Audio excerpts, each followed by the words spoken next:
Siapa yang ada masalah, tak kisah masalah dengan keluarga ke, masalah hutang ke, masalah dengan pasangan ke, dengan anak-anak ke, masalah dekat tempat kerja ke, apa-apa masalah, baca doa yang Nabi ajak pada kita. Nescaya Allah akan mustajabkan doa dia. Ustaz, doa dia tu macam mana ni Ustaz? Saya banyak sangat masalah ni Ustaz. Doa dia semua orang hafal. Apa? Semua orang hafal?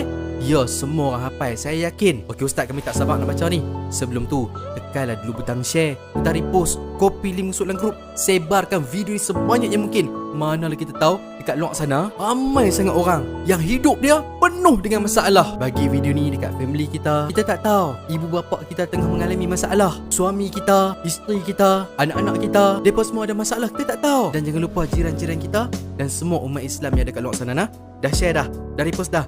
Okey, tengok skrin, kita baca doa ni sama-sama nah. Okey, ikut sama-sama nah. Saya baca pelan-pelan satu persatu, ikut sama-sama. La ilaha illa anta subhanaka inni kuntu minadh zalimin. Macam mana dapat tak? Itu doa Nabi Yunus Ustaz. Ya betul. Baginda Nabi SAW bagi tahu kat kita doa tadi tu. Maka sesungguhnya tidak seseorang Muslim itu apabila berdoa dengannya untuk sesuatu perkara, yakni masalah, melainkan Allah Subhanahu Wa Taala akan memustajabkan baginya.